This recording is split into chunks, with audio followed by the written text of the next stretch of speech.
പക്ഷേ ഈ പാട്ടൊക്കെ നാടകത്തിൽ പാടിയിട്ടുണ്ടെങ്കിലും ഒരു പ്രണയ നൈരാശ്യവും മാളച്ചേട്ടനെ തൊട്ടു നീണ്ടിട്ടില്ല. ഇല്ല, അവിടെയും താങ്കളൊരു വില്ലാളി വീരനാണ്. ഇല്ല, ഞാൻ സ്നേഹിച്ച് കല്യാണം കഴിച്ചാണ്. എല്ലാവർക്കും അറിയാവുന്നൊരു കാര്യം. സ്നേഹിച്ചല്ല, അടിച്ചു മാറ്റിക്കൊണ്ട് പോകില്ല. അല്ലല്ല, വളരെയധികം സ്നേഹിച്ച് കല്യാണം കഴിച്ചൊരു പെൺകുട്ടിയാണ്. നല്ലൊരു ക്രിസ്ത്യാനി പെൺകുട്ടി അന്നക്കുട്ടിയെ അടിച്ചുകൊണ്ട് പോയി എന്നല്ലേ പറയുന്നത്? അതൊക്കെ അറിയാമല്ലേ? ആ, അതല്ലേ, ശരി. അവളെ വീട്ടിൽ നിന്ന് ചാടിച്ചു പുറത്തേക്ക്? ചാടിച്ചില്ല, അവിടെ ചാടി വന്നതാ.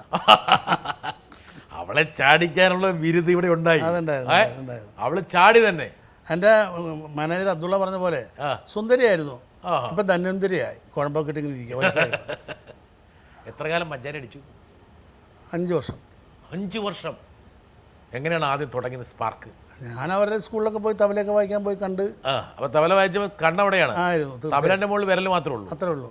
എന്നിട്ട് കണ്ട പറഞ്ഞത് കറക്റ്റാ. എങ്ങനെയായിരുന്നു ആദ്യത്തെ രംഗം നോക്കട്ടെ? ആദ്യത്തെ രംഗം ഇതൊക്കെ എല്ലാവർക്കും അറിയാവുന്നൊരു കാര്യമില്ലേ? എങ്ങനെ? ആവർത്തന വിരസത തോന്നും സാർ. അങ്ങനെ കുഴപ്പമുണ്ടല്ലോ. എന്തായാലും ഇപ്പോൾ മാളച്ചേട്ടൻ ഒരുപക്ഷെ ഈ പുതിയ തലമുറയ്ക്ക് അവരുടെ ഇപ്പോഴത്തെ പ്രണയവും പഴയകാലത്തെ മാളച്ചേട്ടൻ്റെ പ്രണയവും തമ്മിലുള്ള വ്യത്യാസം എന്താണെന്ന് അറിയാൻ വേണ്ടിയിട്ട്. അന്ന് ഡിവൈൻ ലവ് ആണ്. ഡിവൈനാണ്. ഭയങ്കര ദൈവിക സ്നേഹമായിരുന്നു, പ്രേമമായിരുന്നു. ഒറ്റ നോട്ടത്തിൽ പ്രണയമാണോ? ലവ് അറ്റ് ഫസ്റ്റ് സൈറ്റ് ആയിരുന്നു? ഒറ്റ നോട്ടം, ഒരു സെക്കൻഡ് വേണ്ടല്ലോ. അന്നക്കുട്ടി ഒറ്റ നോട്ടത്തിൽ അത് അങ്ങനെ അയക്കാം. പക്ഷെ അന്ന് പ്രണയം എന്നുള്ളതല്ല, ഇഷ്ടം എന്ന് പറയും. ഓക്കെ, അത് ആ നോട്ടത്തിൽ പ്രണയം വന്നപ്പോൾ അന്നക്കുട്ടിക്ക് പ്രണയം വന്നോ? അന്ന് പ്രണയമായിരുന്നു, ഇഷ്ടമായിരുന്നു. അന്നക്കുട്ടിക്ക് ഇഷ്ടം വന്നോ? ഓ, തീർച്ചയായിട്ടും. ആ ഒരു സ്പാർക്ക് കിട്ടിയോ? വൈബ് കിട്ടിയോ? കിട്ടി. എന്ത് സന്ദേശമാണ് അവൾ അയച്ചത്? കത്തിലൂടെ. അന്ന് ഫോണില്ലല്ലോ, കത്തല്ലേ. പ്രണയലേഖനം തുടങ്ങി. പ്രണയലേഖനം 3-4 വർഷം പ്രണയലേഖനം തുടങ്ങി. ഞാൻ കൊണ്ടുപോയി രജിസ്റ്റർ ചെയ്തു. പോരെ. അന്നക്കുട്ടിയുടെ വീട്ടുകാരെ സമ്മതിച്ചില്ലല്ലോ. ഒരു ക്രിസ്ത്യനല്ലേ, ഞാൻ ഹിന്ദു അല്ലേ. ആദ്യം അങ്ങനെയൊക്കെ ഉണ്ടായിരുന്നു. കുറെ കഴിഞ്ഞപ്പോൾ എല്ലാം ശരിയായി. ഇപ്പം അത് പ്രശ്നമല്ലല്ലോ. ഹിന്ദുക്കളും ക്രിസ്ത്യാനികളും മുസ്ലിംസും ഹിന്ദുക്കളും. കാലഘട്ടം 71-ലാണ്. 71 ആ സാമൂഹ്യ സാഹചര്യത്തില് അതെ അതെ ഒരു ക്രിസ്ത്യൻ പെൺകുട്ടീനെ കണ്ണുവെച്ച് ഉടക്കി പ്രണയിപ്പിച്ച് തബലയെ കൊണ്ട് കുരുക്കി അവസാനം അവളെ ചാടിച്ച് കൊണ്ടുപോകുന്ന ചാടി പോകുന്ന അവളെ ചാടിപ്പിച്ചു. ചാടിപ്പിച്ചു പറയാം. ഒന്ന് കൈയടിച്ച് പാസ്സായി കൊടുക്കുക. താങ്കൾ ഈ അഭിനയ രംഗത്തൊക്കെ ഈ ചെറുപ്രായത്തിൽ പോകുന്നതിനോടുള്ള ഭാര്യയുടെ അഭിപ്രായം എന്തായിരുന്നു? ജീവിക്കണ്ടേ. അഭിപ്രായം മോശമായി കഴിഞ്ഞാൽ എന്താ കാര്യം? പട്ടിണി ഇരിക്കണ്ടേ? നാടകത്തിൽ പട്ടിണി ഇരുന്നുണ്ടല്ലോ ഇഷ്ടം പോലെ. അന്നക്കുട്ടിയുടെ പേര് മാറ്റി ഇടയ്ക്ക്.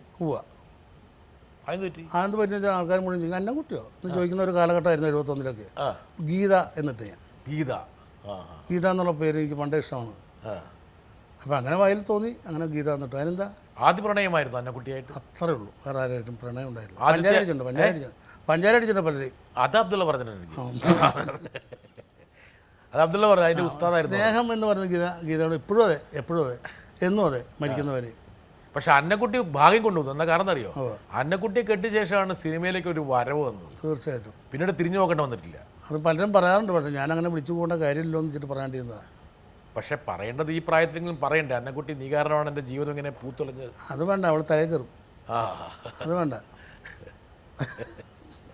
70-കളുടെ അവസാനം സിനിമയിൽ സജീവമാകുന്നു. ഫസ്റ്റ് സിനിമ, ആ ബ്രേക്ക് എങ്ങനെയായിരുന്നു മാളച്ചേട്ടൻ? ബ്രേക്ക് എന്ന് പറഞ്ഞത് എന്നെ ശ്രീമൂലം വിജയൻ എന്ന് പറഞ്ഞ ആളുണ്ടായിരുന്നു, സർവകലാവല്ലഭനായിരുന്നു. അദ്ദേഹം മദ്രാസിൽ നിന്നൊരു ടെലഗ്രാം ചെയ്യും. ചേട്ടൻ. അതെ. 78-ല് ഞാൻ നാടകത്തിൽ അഭിനയിച്ചുകൊണ്ടിരിക്കുക. സ്റ്റേറ്റ് അവാർഡ് വാങ്ങിച്ച കൊല്ലം ആ നാടകം തിരുവനന്തപുരത്ത് കളിച്ചുകൊണ്ടിരിക്കുമ്പോൾ ടെലഗ്രാം ചെയ്തു വീട്ടിലേക്ക്. സ്റ്റാർട്ട് ഇമ്മീഡിയറ്റ്ലി ടുഡേ എന്നാണ്. ഞാൻ പകരം വിളിച്ചാലോ എന്തിനാണെന്ന് മനസ്സിലായി എനിക്ക്. പ്ലീസ് സെൻഡ് എ പ്ലെയിൻ എന്ന് പറഞ്ഞ് ഞാൻ ഒറ്റ അടിച്ചു. അപ്പോൾ പുള്ളി ചിരിച്ചു. പിന്നെ ചേട്ടാ ഒരു സമയം എന്താ, ഞാൻ വരാമെന്ന് പറഞ്ഞു. 2 ദിവസം കഴിഞ്ഞ് അവിടുന്ന് പുറപ്പെടാൻ ട്രെയിനിൽ പോയി. അവിടെ ചെന്നപ്പോൾ വിജയേട്ടൻ PG വിശ്വംഭരൻ കൂടി ഒരുമിച്ച് അഭിനയിക്കുന്നത് മധുരിക്കുന്ന രാത്രി എന്ന് പറയുന്നൊരു പടം. അതിനു മുമ്പ് P ചന്ദ്രകുമാർ എന്ന് പറയുന്ന ഡയറക്ടർ ഡോക്ടർ ബാലകൃഷ്ണൻ സാറിൻ്റെ പടത്തിലേക്ക് ഞാൻ ചെറിയ ചെറിയ റോഡുകളിലേക്ക് വിളിച്ചു. അങ്ങനെ അത് വലിയ മെച്ചമായില്ലെങ്കിൽ തന്നെ അതൊരു ഇൻസ്പിറേഷനായിരുന്നു എനിക്ക്. തല കാണിച്ചു. തലയല്ല, മൊത്തം കാണിച്ചു. ഉടൽ കാണിച്ചു. അപ്പോൾ അതിൽ നിന്നൊരു ഇൻസ്പിറേഷനായി വന്നപ്പോഴത്തേക്കും വിജയേട്ടൻ എനിക്ക് വേണ്ട സപ്പോർട്ട് ചെയ്തിട്ട് മധുരിക്കുന്ന രാത്രി ഒരു പോലീസുകാരൻ കുട്ടമ്പിള്ള എന്ന് പറയുന്നൊരു കഥാപാത്രം. കുറേ കാലം പോലീസുകാരനായി നടന്നു. ഇല്ല, അങ്ങനെയൊക്കെ പോയി. സിനിമയിൽ കുറേ ഇഷ്ടം പോലെ അങ്ങനെയൊക്കെയാണ്. ആദ്യത്തെ വേഷം എന്തായിരുന്നു താങ്കളുടെ? ഒരു പ്രാന്തൻ്റെ വേഷമാണ്. അപ്പോൾ ഞാൻ മേക്കപ്പ് ചെയ്യേണ്ടി വന്നില്ല. അതായത് വേറൊന്ന് തളിരുകൾ എന്ന് പറയുന്ന പടം ഡോക്ടർ ബാലകൃഷ്ണൻ സംവിധാനം ചെയ്യുന്നതാണ്. ഹരിഹരൻ അസോസിയേറ്റ് ആയിരുന്നു. അപ്പോൾ അതിൽ മദ്രാസിൽ വെച്ച് ഷൂട്ടിങ് ഒരു പ്രാന്താശുപത്രിയിലെ പേഷ്യൻ്റാണ് നാഗേഷ്. അയ്യോ, നാഗേഷ് എന്ന് പറഞ്ഞ മഹാൻ ആരാണ്, എന്താണ് ഈ ലോകത്തിലെ ഒരാളില്ല അങ്ങനത്തെ ഒരു ആർട്ടിസ്റ്റ്. ശിവാജി ഗണേശൻ, നാഗേഷ്, സത്യൻ, ഇങ്ങനെ പോകുന്ന ഇത്. പഴയ ആൾക്കാരെ പറ്റി പറയുമ്പോൾ ഈ മരിച്ചു പോയവരൊക്കെ തിരിച്ചു വന്നിരുന്നെങ്കിൽ എന്ന് ആരെങ്കിലും ചോദിച്ചാൽ ആദ്യം ഞാൻ പി ഭാസ്കരൻ മാഷയുടെ കാര്യം പറയും, MS ബാബുരാജിൻ്റെ കാര്യം പറയും, തിലകഞ്ചേട്ടൻ്റെ കാര്യം പറയും, പി ജാനിയുടെ കാര്യം പറയും, NM പിള്ളയുടെ കാര്യം പറയും. പിന്നെ തമിഴിൽ നിന്ന് ശിവാജി ഗണേശൻ, നാഗേഷ്, തങ്കവേലു, ഇത്ര ആൾക്കാരുടെ കാര്യം പറയും. ഇവരൊക്കെ തിരിച്ചു വരണം. അതോടൊപ്പം തന്നെ എൻ്റെ അനിയനൊരു എൻ്റെ സഹോദരൻ മരിച്ചുപോയി, രാമനാഥൻ എന്നായിരുന്നു എൻ്റെ പേര്. അവരും തിരിച്ചു വരണം. ആദ്യത്തെ രംഗം ഭ്രാന്തൻ്റെ ആയിരുന്നു. അതെ. ചിലർ പറഞ്ഞോ വേണോ ഈ ഫസ്റ്റ് ഷോട്ട് തന്നെ? അപ്പോൾ ഞാൻ എന്ത് ചെയ്യുന്നു വെച്ചാൽ, ഭ്രാന്തനായിട്ട് അവർക്ക് കുറേ ഭ്രാന്തന്മാരിങ്ങനെ ഗ്രൗണ്ടിൽ കൂടെ അങ്ങനെ ഡാൻസ് ചെയ്ത് പാൻറ്റിൻ്റെ ഒരു കാലിങ്ങനെ കയറ്റി വെച്ചാൽ ഭ്രാന്തനാകും, ബട്ടൺസ് തെറ്റിച്ചിട്ടാൽ ഭ്രാന്തനാകും എന്ന് പറയുന്നൊരു കൺസെപ്റ്റുള്ള കാലത്ത് ഞാൻ എന്ത് ചെയ്യുന്നു വെച്ചാൽ, ഒരു പ്ലാവിൻ്റെ ചോട്ടിൽ പ്ലാവിൻ്റെ ഇലകളെ കൂട്ടി കുത്തിയിട്ട് ഒരു കിരീടം ഉണ്ടാക്കി. അതിനടുത്തുനിന്ന് ഒരു സ്വന്തമായിട്ട് ഈർക്കലുണ്ട്, ഇങ്ങനെ കൂട്ടി കുത്തി കിരീടം ഉണ്ടാക്കി ഇങ്ങനെ വെച്ചു. ഒരു കഷ്ണം വടി എടുത്തിട്ട് ഫ്ലൂട്ടായിട്ട് ഇങ്ങനെ കാണിച്ചു. അപ്പോൾ അത് നാഗേഷ് കണ്ടു. ഹലോ, വാടാ നീ വാ, എന്നെയാണോ? വാടാ ഇങ്ങ, നീ എൻ കൂടെ ആക്ട് பண்ண முடியுமா உங்களுக்கு? സാർ, ദൂരെ നിന്നുകൊണ്ട് പോലും കാണാൻ പറ്റാത്ത യോഗ്യതയില്ലാത്ത ഞാൻ അദ്ദേഹത്തിൻ്റെ കൂടെ അഭിനയിക്കുക. പകരൂ ഗാനരസം മനമേ നുകരൂ ഗാനരസം എന്നൊരു പാട്ടുണ്ട്.